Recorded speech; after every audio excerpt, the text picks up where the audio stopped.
Les amis, salut à tous, c'est Pegasus et j'espère que vous allez bien. Très heureux de vous retrouver aujourd'hui dans ce nouveau numéro de la Gundamerie. Vous le savez, la Gundamerie s'intéresse exclusivement à chaque film et à chaque série Gundam. Donc chaque vidéo de la Gundamerie s'intéresse à un film ou à une série Gundam en particulier.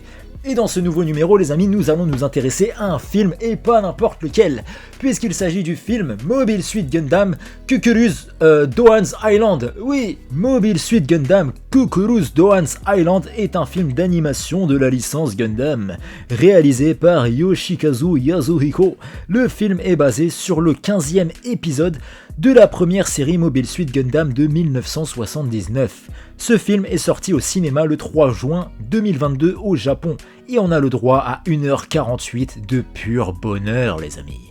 À l'époque, l'épisode avait souffert de plusieurs problèmes d'animation, notamment à cause de l'hospitalisation de Yasuhiko, et ce dernier a décidé de refaire l'épisode sous forme de film en raison de son appréciation du concept original de l'épisode.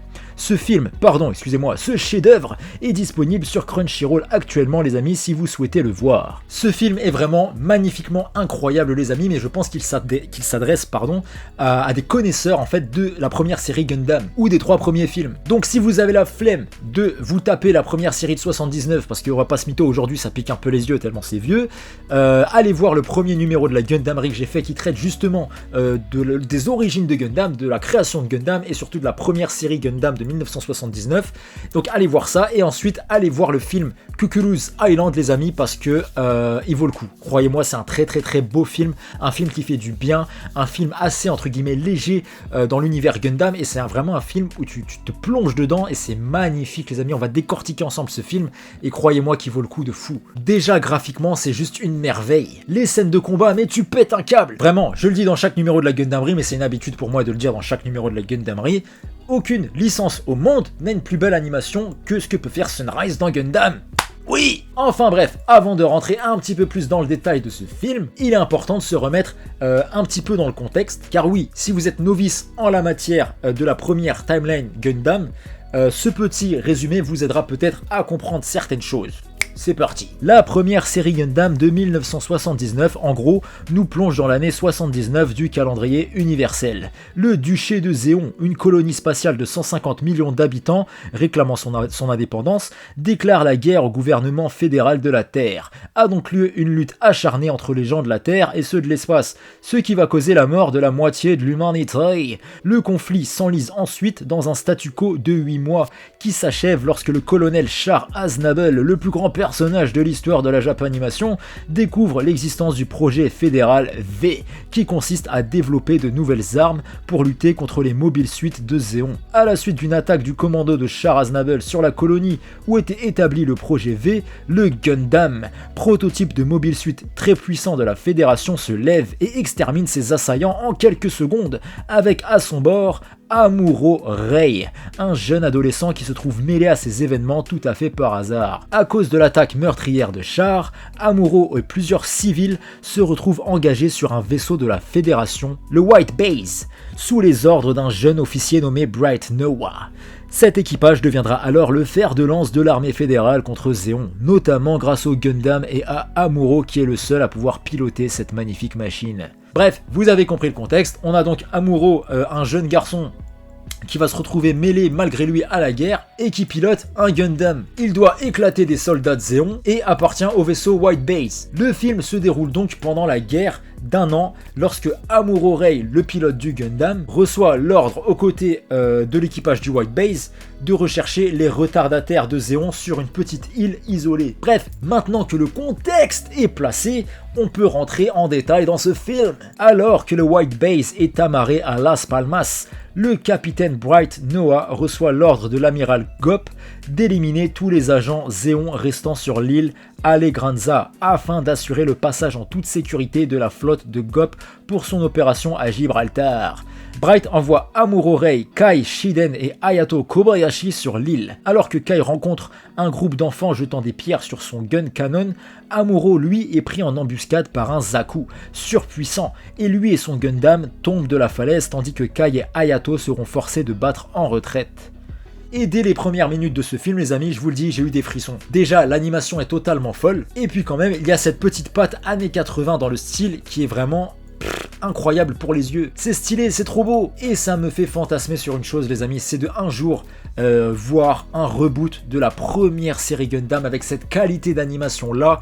Croyez-moi que là les amis, ce serait phénoménal. Bref, le lendemain matin, Amuro a été soigné et se réveille dans les ruines du phare de l'île et rencontre un certain Cucuru's Doan, un ancien pilote de génie de Zéon et membre de l'équipe Southern Cross, qui a déserté en fait pour protéger les enfants devenus orphelins après que leur famille ait été tuée durant la guerre.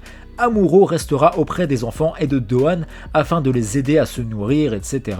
Mais il continue en parallèle de chercher son Gundam disparu. Dans ce film, les amis, c'est important de le préciser, on a quand même 80% de ce qui peut être qualifié de slice of life, tu vois. On a un Amuro apaisé, qui passe des bons moments sur cette île, avec les enfants isolés de tout, loin de la guerre. Et ça fait du bien, dans Gundam, d'avoir ce genre de moments où voilà, c'est calme, des moments doux en fait. Même si Amuro lui reste profondément marqué par tout ce qu'il a pu vivre à travers la guerre, etc. On le verra d'ailleurs à plusieurs reprises faire des cauchemars de la guerre, de sa mère, de son père, etc. qui l'ont abandonné, machin. Donc des références à ce qu'on peut voir en fait dans la première série Gundam.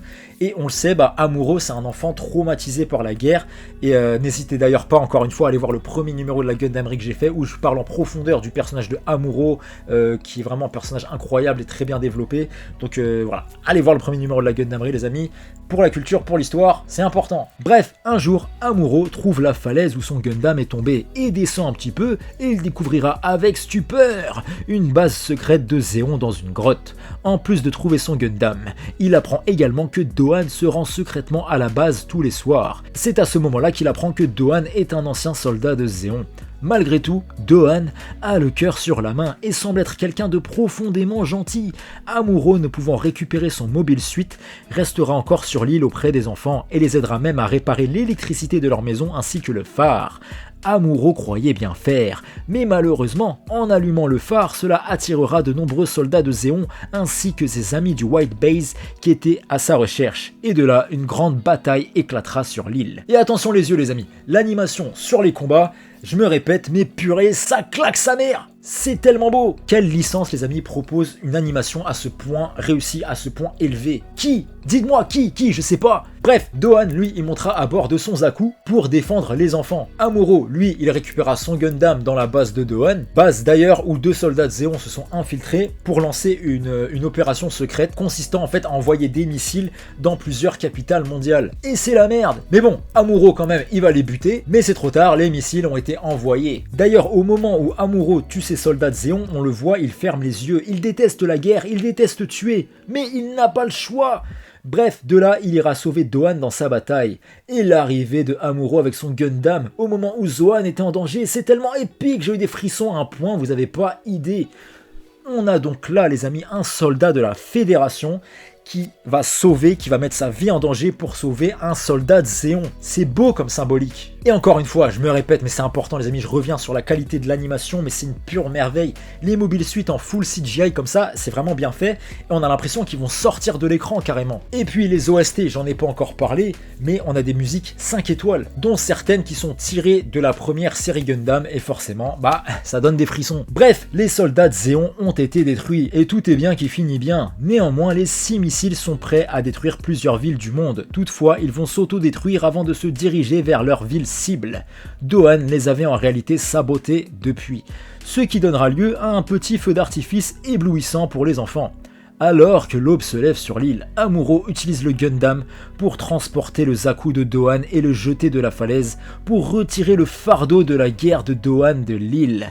On a quand même un membre de la Fédération qui sauve un membre de Zéon, la symbolique, je me répète, elle est juste magnifique, bordel! Amuro est traumatisé par la guerre et il sait à quel point c'est horrible, et à travers ce geste, en fait, il veut libérer Doan de ce fardeau pour que celui-ci puisse se consacrer à 100% à sa petite vie tranquille et sur son île et à s'occuper des enfants orphelins, etc. Après l'opération de sauvetage, le White Base se dirige vers Belfast, survolant Alegranza pendant que les enfants font leurs adieux à Amuro. Alors, Cucuru's Doan Island, les amis, considérez-le comme un film dramatique avec action plutôt que comme un film d'action avec du drame. Comme je vous ai dit, l'action se fait rare, mais quand elle est là, tu pètes un câble.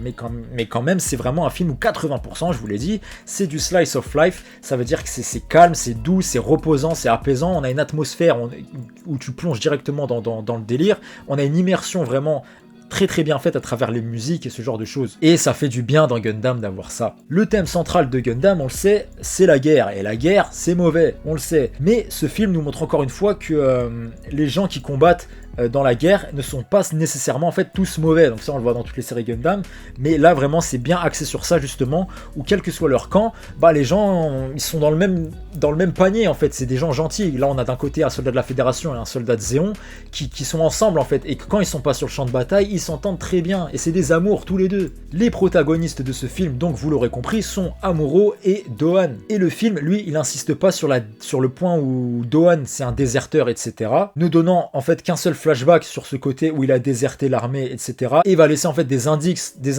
contextuels. Et de la même manière, le film ne revient pas en arrière pour nous faire comprendre que le véritable méchant dans tout ça, c'est la guerre. On a donc ici deux personnages qui de base sont dans des camps opposés, mais qui vont réussir en fait à plus que bien s'entendre, et surtout à se sauver mutuellement. Ça veut dire qu'au début, on a Doan qui va sauver Amuro, et à la fin, on a Amuro qui va sauver Doan, etc. etc. Les officiers de la Fédération et ceux de Zéon, eux, ils ont littéralement une conversation sur leur tactique pour la prochaine grande bataille, avant de plaisanter carrément sur la question de savoir si Zéon aura ou non un pari brûle-t-il. Ça veut dire que les mecs ils s'amusent de voir des villes exploser et ce genre de choses. C'est un moment en fait soulignant explicitement, les amis, que la guerre est un jeu pour tout le monde, sauf pour les gens qui risquent leur vie. Enfin voilà les amis, c'était tout pour cette vidéo sur le film Mobile Suit Gundam Cuculus Doan Island. N'hésitez pas à me dire en commentaire ce que vous avez pensé de ce film, et si vous ne l'avez pas vu, foncez le voir. C'est un très très très beau film d'animation qui fait du bien,